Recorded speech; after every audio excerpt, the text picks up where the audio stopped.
Hello everyone, today we're going to make a mutton varuval. There's so many types of mutton varuval, so I'm going to call this mutton varuval version number 1. It's a bit unusual from the normal mutton varuval. Okay, what I have here is 1 kilo of boneless mutton and 0.8 kilo of mutton with bones, because we love mutton with bones here in this house. So hence there's about 1.8 kg of mutton here total. Then what we will need is chili powder and oil, ghee, turmeric, salt, a box of coconut milk, and there's 2 soup spoons of fennel here. And then I have 1 lime, 1 tomato, 2 to 3 sprigs of curry leaf, and we have 2 dried chilies, the Indian dried chilies here, and I've got half a soup spoon of ground black pepper, and I have here about 3 star anise, 2 black cardamom. Okay, I'll tell you about this black cardamom later. And this is about 2 to 3 1-inch cinnamon sticks, about 8 cloves, and about 8 small normal cardamoms. Okay, and I have about 12 small onions, and 1.5 big onion, 2 thumb-sized ginger, and about 10 garlic. All these will be ground. Okay, and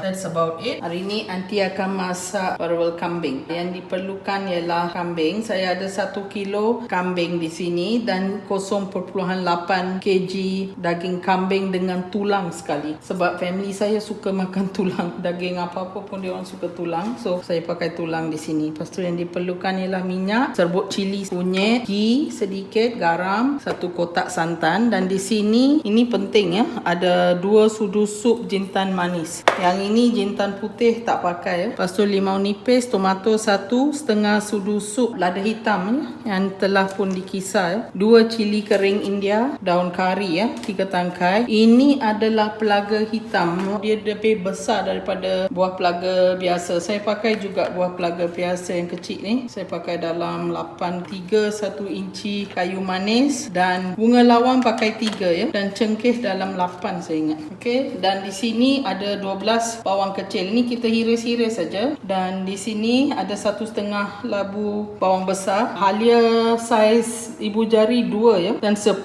bawang putih. Yang ni semua dikisar sekaligus. These are 2 black cardamoms. They are quite different from the white ones or the green type, and you see the difference in size. The difference is they are the same family from different trees. This has got a very smoky flavor. I love using this for varuvals. Yeah, just lightly toast it, no? And then pound it. You don't need the shell actually. And after this, fennel goes in one go. Hold it and roast it, but don't let it burn. Must become a reddish color. This fennel, after roasting, cool it down a bit, very lightly. But I would suggest you just use a pestle and mortar and just roughly smack it down. This is the fennel that has already been toasted. Ini adalah jintan manis yang telah digoreng kering ya. Jangan biarkan dia hitam, brown, merah brown macam gitu saja. Lepas tu biar dia sejuk, dan kita pakai batu tumbuk dan tumbuk kasar saja ya. Okay, now I've put in the black pepper on the mutton, and I'm going to put 1 soup spoonful turmeric. Now mix it in and add in the blended onion, garlic, ginger, and let it sit for a while. Meanwhile, boil a pot of hot water, because these will go inside the hot water together with the blended ingredients, and it is going to boil for some time, at least more than half an hour, until it's soft and ready to be cooked. Yeah. Tadi aunty masukkan serbuk kunyit 1 sudu sup penuh dan setengah sudu sup lada hitam yang telah dikisar. Lepas tu biar dia perap, dan sekarang aunty akan giling semua ni dalam blender. Okay, I've got little bit of water boiling here. This is about almost 2 liter of water about to boil. Now I'm going to add in the marinated mutton with the ground pepper. Saya nak merebus daging yang telah diperap dengan setengah sudu sup lada hitam dan 1 sudu sup serbuk kunyit. Waktu ni saya akan masukkan bahan-bahan blend tadi. Halia, bawang putih dan bawang merah besar ya. Kesemua ni akan masuk. Tapi kalau gunakan santan fresh, boleh ambil santan fresh lah. Tak kira yang pertama ke kedua, tak kira, sebab ini hanya untuk tujuan merebus. Kita masukkan santan santan. Okey, sekarang dah macam ni ya. Saya akan merebusnya. Garam kemudian ya, kita merebusnya dalam setengah jam atau lebih. Terpulang dengan jenis-jenis daging kambing yang kamu gunakan. Ada yang macam kambing tu tua, lagi lama lah dia kena masak. Kalau yang muda-muda ataupun yang daging import beku tu, dia cepat sikit. So saya kata setengah jam, tapi test dah betul-betul lembut ke tidak ya. Dan bila mula menggelegak, kita turunkan api dan tutup. Boleh pakai pressure cooker juga, tapi sebab keluarga aunty ni ada ramai yang suka makan tulang, termasuk saya, yang sum-sum tulang ya, mutton marrow tu. Kalau pakai pressure cooker, dia semua cair jadi minyak. So tak ada apa, lopong saja dalam tulang-tulang tu. So saya suka rebus. Okay, you can go ahead and use a pressure cooker if you like, but because my family loves bones, including me, especially the marrow, so if you use pressure cooker, all the marrow will melt and there'll be nothing inside the bone. So I prefer to boil it. Okay, they all will go ayah if there's no marrow inside. So that's it. This is just water. If you have fresh santan, it's good to use fresh santan straight away, but because I'm using the boxed version,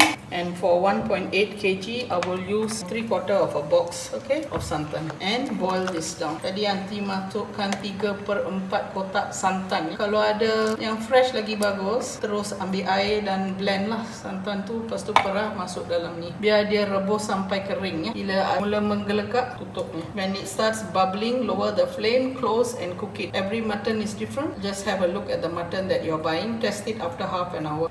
Most of the water should dry up, and you must have about 1/4 of this left liquid. Yeah, I'm gonna wait for it to boil and then I'll close it. After cooking for about 30 to 40 minutes, boiling, this is what I got. And after switching off the flame, I've added in 1 flat teaspoon of salt. Okay, this is what it would look like with some gravy. We will need that gravy. Okay, selepas masak 35 hingga 40 minit, inilah rupanya. Selepas mematikan api, aunty terus masukkan 1 sudu rata garam ya. Beginilah rupa dia. Dia mesti ada kuah-kuah sikit ya. Now the oil is hot. We'll add in the cinnamon stick, the cloves and cardamoms, and the 3-star anise. Bila minyak panas, aunty masukkan semua rempah kasar ya. Sekarang kita masukkan bawang merah dan goreng sampai kuning ya, kekuningan sikit. Added in all the allspice and the shallots. You have to fry this until it turns a bit golden. Bila minyak panas, kita masukkan semua garam kasar kecuali pelaga hitam tadi dengan jintan manis. Itu saja kita jangan masukkan. Yang lain-lain kita masukkan dan goreng sampai kuning. Just now the oil was hot and I added in all the raw spices except for the black cardamom and the fennel.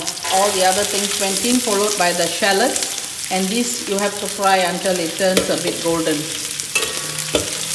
This is the 2 black cardamoms. I'm going to pound it. I toasted it earlier and now I'm pounding it and removing the skin. Ini adalah 2 pelaga hitam. Tadi aunty goreng tanpa minyak sekejap dan sekarang saya tumbuk dan keluarkan biji-biji. Kulitnya tak payah. Okay. And now I would add in the dried chilies and the curry leaves.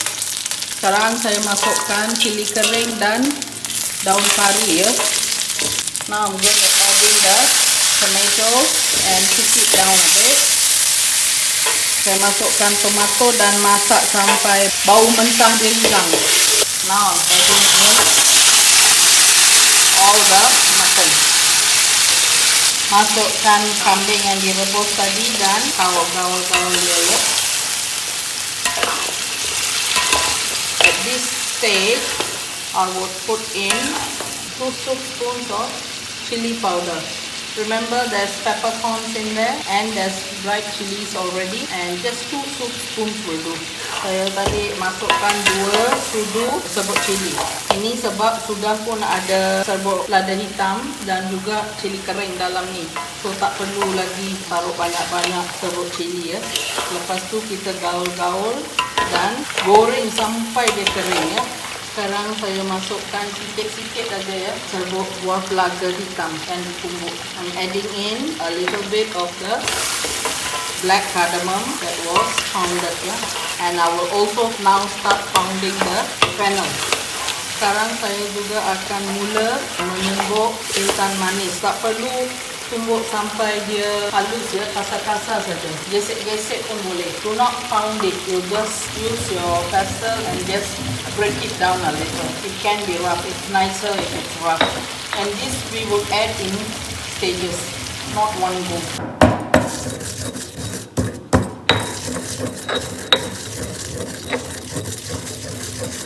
Tadi Aunty masukkan satu sudu rata garam dan sekarang saya akan masukkan lagi satu sudu rata garam ya.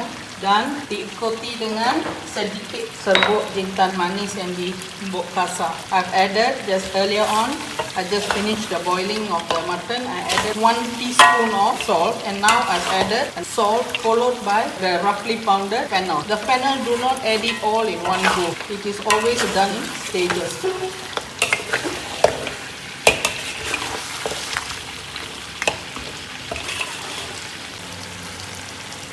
Okay, 2 teaspoons of salt have gone in and now I'm putting in 1 almost flat teaspoon of ghee. This is a must for this style of cooking. Saya masukkan, sekarang sudah 2 sudu kecil garam halus dan saya masukkan 1 sudu rata ghee. Ghee ini perlu untuk style masakan ini ya. Dan saya akan tambah lagi jintan manis sikit-sikit sampai hujung masakan varuval ini.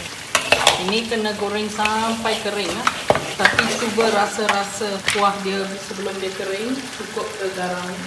Varuval memang sesuatu masakan yang sepatutnya digoreng kering ya. So saya akan goreng ni kering dan saya akan on extractor saya supaya dia cepat kering ya. I'm going to on my extractor and stir fry this. Varuval is always a very dry dish.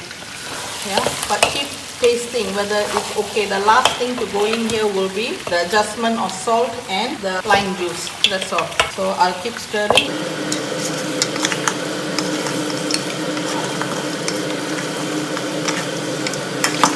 Okay, I've just added another half teaspoon of salt. Yeah, it depends on how dry you want. I'm now only adding about another half teaspoon of salt, followed by the, I would say actually almost full salt. Yeah, I added about 3/4 full salt and the remainder of the fenugreek, followed by the lime juice, 1 small lime juice. Saya masukkan baki-baki serbuk jintan putih dan satu lagi sudu rata garam dan jus 1 limau nipis kecil ya. Ini satu saya nak cakap, bila masak varuval jangan terus angkat dan hidang. Biar dia duduk macam gini, tak payah tutup, tapi biar dia duduk macam ni sebabnya karena dia ghee semua rempah-rempah ni dia kena sebati. Kalau kita terus keluarkan memang tak berapa sedap lah. Biar dia duduk macam 5-10 minit baru keluarkan ya. Nanti dia akan serap balik semua minyak, ghee, rempah-rempah dalam minyak tu semua akan balik dalam daging. So jangan terus keluarkan. Jaga-jaga api lah supaya tak terbakar.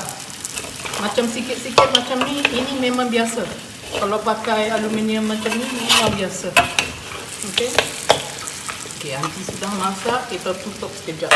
Dalam 10 minit saya akan hidang. This dish is something that you have to keep on stir fry and just follow the instructions I gave you. Everything will be in the description box there, the amount used and everything. And if you want to make half the amount, just half all the ingredients. This is something that should be very dry.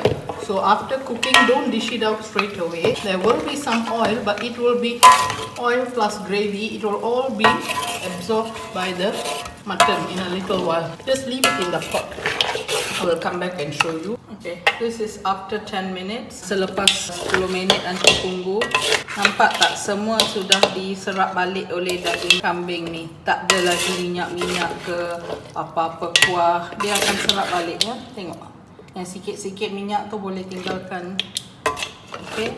Dan lepas ni Aunty akan keluarkan ini ya. This dish is actually my brother-in-law's late sister's recipe. It's really nice. Do try it out ya. And listen to all the instructions I've given because that is important, like as to when to put the ghee in and when to put the salt in. While boiling, don't put in the salt because that will draw out the natural juices of the mutton.